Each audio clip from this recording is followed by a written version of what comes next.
kasih, kita berjumpa kembali dalam program Mesbah Keluarga yang khusus membahas mengenai pendalaman Alkitab. Dan pada malam hari ini adalah sesi yang ketiga, kita akan pelajari yang saya beri judul keanggotaan Sanhedrin dengan pernikahan Paulus. Ya, namun sebelumnya kita akan berdoa terlebih dahulu. Bapa yang di surga, terima kasih Tuhan atas semua yang telah Tuhan berikan untuk kehidupan kami. Engkau begitu amat sangat baik dalam kehidupan kami Tuhan.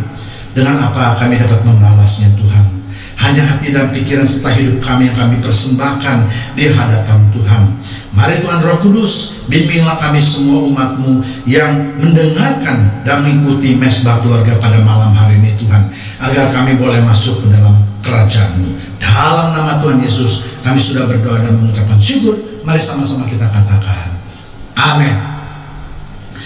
Mengapa hal seperti ini saya bahas? Karena seperti saya katakan dalam dua sesi yang terdahulu, bahwa video-video ini dibuat adalah untuk memberikan jawaban atau pencerahan atau pendalaman Alkitab mengenai pernyataan Bapak Basuki Cahayapurnama. Ya, dalam pernyataannya Bapak Ahok, Bapak Ahok itu mengatakan bahwa Saulus adalah anggota Sanhedrin, maka Saulus pasti menikah.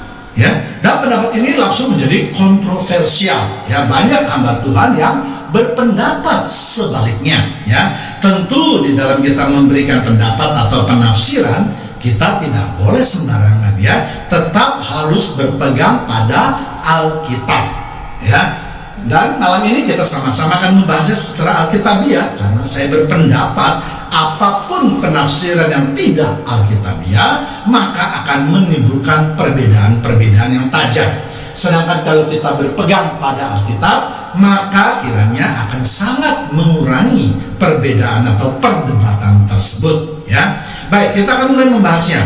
Hubungan keanggotaan Sanhedrin dengan pernikahan Saulus. Pada sesi sebelumnya kita sudah membahas mengenai keanggotaan Saulus yang memang tidak diragukan sedikit pun sebagai mantan anggota Sanhedrin. Sebelum kita memasuki pembahasan inti ini, ada baiknya kita lihat dulu apa yang dikatakan hukum Taurat mengenai pernikahan. Ya, karena Saulus adalah seorang Yahudi yang tidak bercacat di dalam menjalankan hukum Taurat. Ya, kita akan melihat dasar dari perkawinan manusia yang ditetapkan oleh Allah. Allah sejak pertama kali ketika manusia diciptakan sudah menyatakan bahwa manusia itu harus beranak cucu atau bertambah banyak dan memenuhi permukaan bumi ini, ya, serta berkuasa atas ciptaan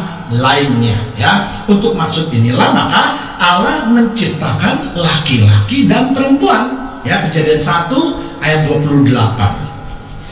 Allah memberkati mereka, lalu Allah berfirman kepada mereka, beranak cuculah dan bertambah banyak, penuhilah bumi dan taklukkanlah itu, berkuasalah atas ikan-ikan di laut dan burung-burung di udara dan atas segala binatang yang merayap di bumi ini.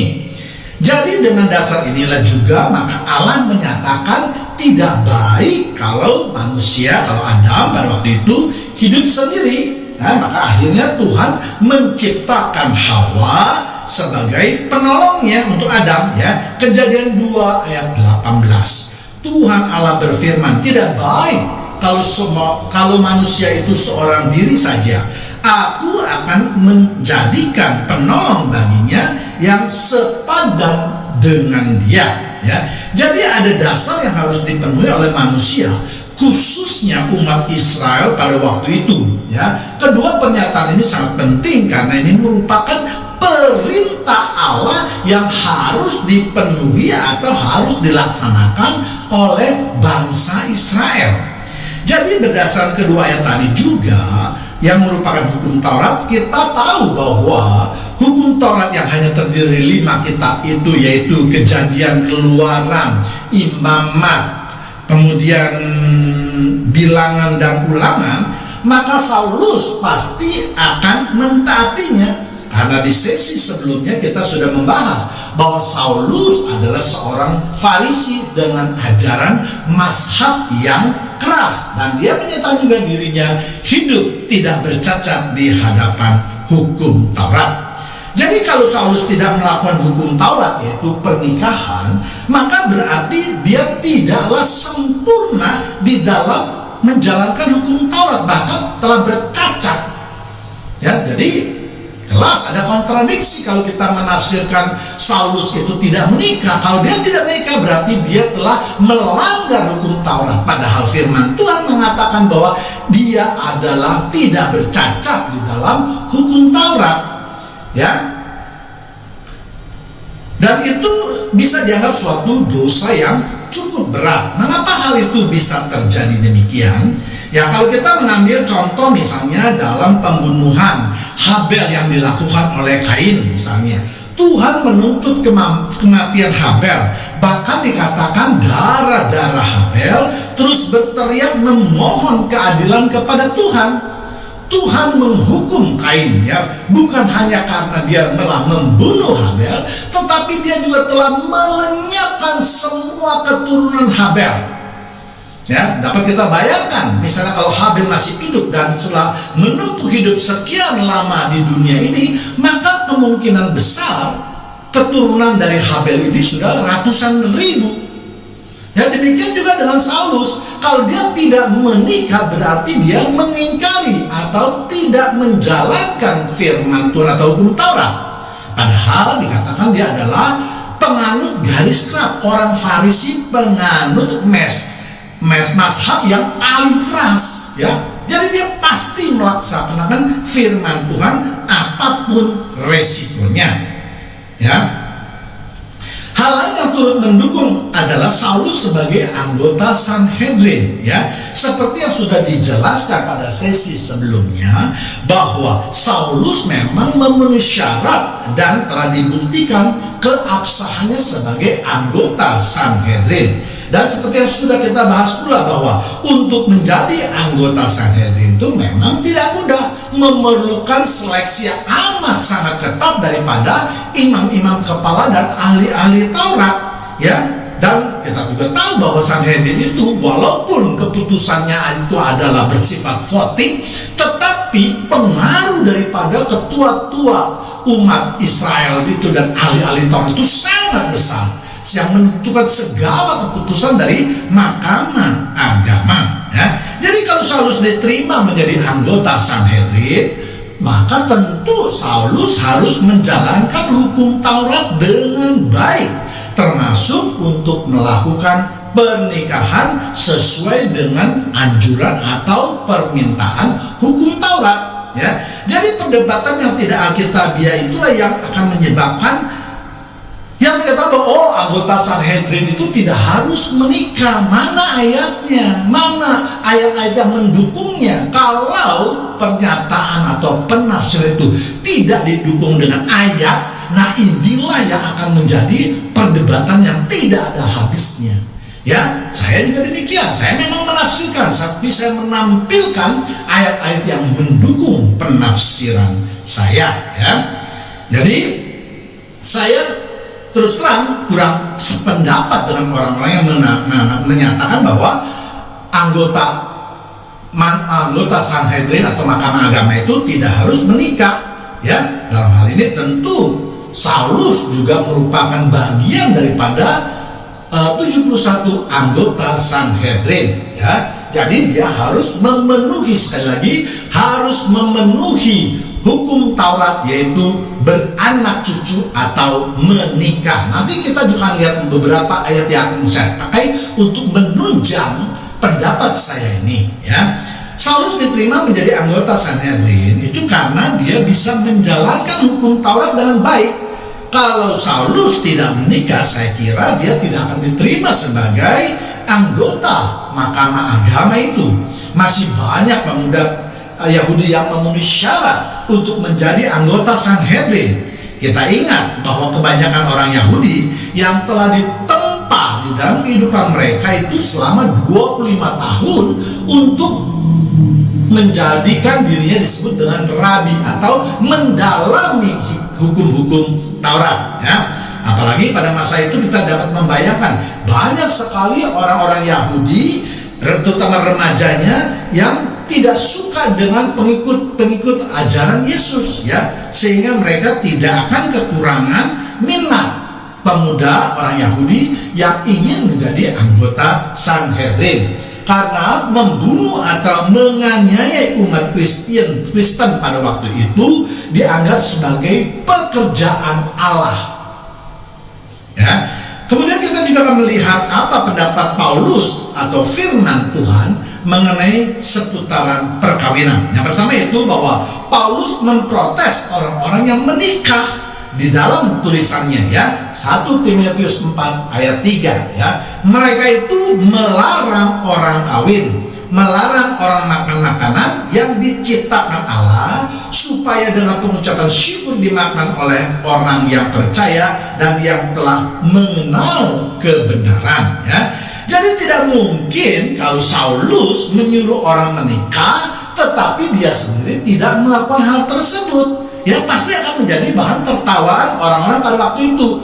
Bahkan juga untuk para janda-janda yang masih muda pun Saulus menyuruh mereka untuk kawin lagi. Mengapa janda yang muda? Karena janda yang muda ini memang masih bisa memperoleh keturunan, ya. 1 Timotius 5 ayat 14. Karena itu aku mau supaya janda-janda yang muda kawin lagi, beroleh anak, memimpin rumah tangganya, dan jangan memberikan alasan kepada lawan untuk memburuk-burukan nama kita.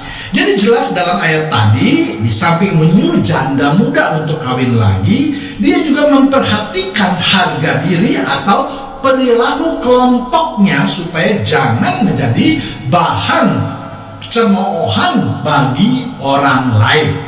Jadi masuk di logika kita, masuk di agama kita, ya.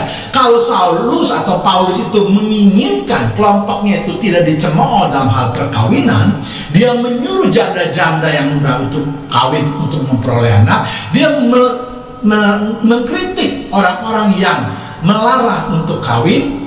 Maka kalau dia tidak kawin, ya berarti dia akan ditertawakan, dia akan dicemoohkan, dia tidak akan berharga lagi sebagai pemimpin dalam kelompoknya.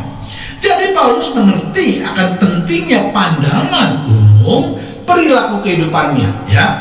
Dia adalah seorang Farisi dalam hukum Taurat yang tidak bercacat, dan juga seorang garis keras atau mazhab yang paling keras di dalam agama Yahudi. Jadi dia akan sangat menjaga nama baiknya dan kehormatannya di dalam masyarakat dalam hubungannya dengan hukum Taurat, ya. Dan ayat yang paling jelas menyatakan bahwa Paulus pernah menikah adalah di 1 Korintus 5 ayat 9. Tidakkah kami mempunyai hak untuk membawa seorang istri Kristen dalam perjalanan kami, seperti yang telah dilakukan rasul-rasul lain dan saudara-saudara Tuhan dan Kefas? Dikatakan di dalam ayat tadi bahwa apakah kami, dipakai kata kami. Ini berarti Paulus termasuk di dalam kata kami tersebut, ya, bersama-sama dengan pelayan Tuhan lainnya dalam rombongan Paulus itu maksudnya, ya. Paulus menjawab protes para penentangnya bahwa membawa istri bukanlah sesuatu yang buruk di dalam pelayanan, ya. Sama seperti rasul lain pun melakukannya hal yang sama. Misalnya pada Simon Petrus atau Kefas tersebut. Kelompok Simon Petrus boleh membawa istri-istri mereka, ya, kelompok itu boleh membawa istri-istri mereka. Jadi Paulus juga menuntut persamaan hak, ya. Jadi Paulus ingin juga bahwa dia ingin boleh diperbolehkan atau jangan dikritik ketika dia membawa seorang istri. Bahkan dikatakan tadi istri Kristen. Tidak mungkin Paulus mengatakan dia beristri. Beristri itu artinya mempunyai seorang istri. Bahkan Alkitab mencatat lebih jelas lagi, istrinya itu sudah menjadi Kristen, sudah menjadi penganut Yesus, murid Yesus juga. Jadi bagaimana kalau ada orang yang menafsirkan bahwa Paulus tidak pernah menikah atau tidak pernah mempunyai seorang istri? jelas hari ini bertentangan dengan 1 Korintus 5 ayat 9 ini. Ya, ini juga bukan ayat yang susah ditafsirkan karena sangat terang benderang dikatakan memang bahwa bagaimana apakah kami, yaitu Paulus dengan rekan-rekannya, dengan rombongannya sepelayanan, tidak boleh membawa istri, bahkan yang sudah Kristen. Ya, jadi jelas jemaat Tuhan yang terkasih ya. Kita lanjutkan ya. Seperti kita ketahui bahwa dalam perjalanan pelayanan Paulus seringkali bepergian keluar daerah atau keluar kota ya. Misalnya dia ke Asia Kecil atau Turki sekarang, Yunani, bahkan sampai ke Italia. Dia juga berganti-ganti rombongan. Misalnya kadang dia bersama dengan Petrus, kadang dia bersama dengan Barnabas, kadang dia bersama dengan Pak Markus, dan seterusnya ya. Paulus menjawab para pengkritiknya mengenai biaya untuk sebuah perjalanan pelayanan ya. Para pengkritik Paulus berharap Paulus dapat menghemat pengeluaran biaya perjalanan tersebut dengan tidak usah membawa istrinya, karena mereka berpendapat Paulus itu bukan rasul dan pada waktu itu memang sedang ekonomi sedang susah ya. Ya, karena bukan murid langsung. Paulus dikatakan dia bukan rasul karena dia bukan murid langsung dari Yesus. Ya, ini menurut para pengkritik tentunya ya. Kalau kita terus membaca, kita dapat melihatnya bahwa Rasul Paulus menjawab bahwa Paulus merasa juga sebagai seorang rasul, dan mengenai biaya Paulus mengatakan dia tidak mau membebani para pengikutnya. Ya, walaupun sebenarnya dia bisa mendapatkan biaya dari pengikutnya, karena dikatakan bukankah dia berhak untuk menerima upah ya. Jadi mari kita analisis satu persatu sekarang. Kalau kita, yang pertama itu, kalau Paulus tidak beristri, tentu Paulus dalam tulisannya tidak usah mempertanyakan hal tersebut, karena tidak ada manfaatnya mempertanyakan apakah kami boleh bawa istri atau tidak boleh bawa istri.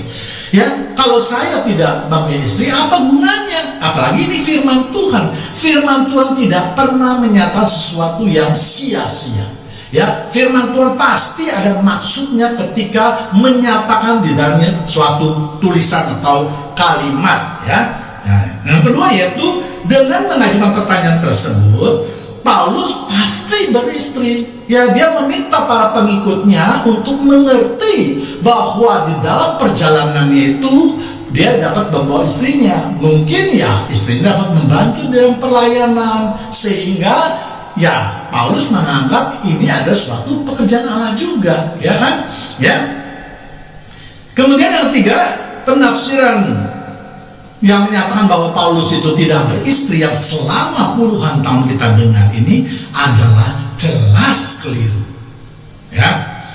Ya, tentu saya tidak bisa memaksa kehendak jemaat Tuhan lain yang tetap bersikukuh mengatakan bahwa Paulus tidak pernah menikah. Ya, itu terserah ya penafsirannya ya. Tetapi dengan ayat-ayat yang sudah saya kemukakan, saya menafsirkannya, berkeyakinan menafsirkannya bahwa Rasul Paulus itu pernah menikah, karena saya tidak mau membenturkan ayat satu dengan ayat yang lain. Nah, bagaimana ayat yang menyatakan bahwa Paulus itu hidup seorang diri? Nanti juga akan saya kupas, tentu dalam video yang lain, karena kalau dijadikan satu akan sangat panjang. Ingat, video ini adalah yang ketiga dari 6 sesi ya. Demikianlah penjelasan atau pendalaman Alkitab yang dapat saya sampaikan pada malam hari ini. Mari kita tundukkan kepala sebelum kita mengakhiri ibadah mesbah keluarga. Terima kasih Tuhan atas kesempatan dan waktu yang telah Tuhan berikan kepada kami malam ini. Kami bersyukur kami terus dapat diberikan pengetahuan Alkitab, sehingga kami dapat lebih mengerti akan isi firman Tuhan. Urapi dan beri hikmat kami terus Tuhan, sesuai dengan kehendak Tuhan. Sekali lagi terima kasih Bapa yang di surga. Terima kasih Tuhan Yesus. Terima kasih Tuhan Roh Kudus. Haleluya, haleluya. Amin ya. Kita akan berjumpa kembali dalam program Mesbah Keluarga pada waktu dan jam yang sama dengan topik yang lanjutan yang keempat, yaitu pengertian umum tentang perkawinan.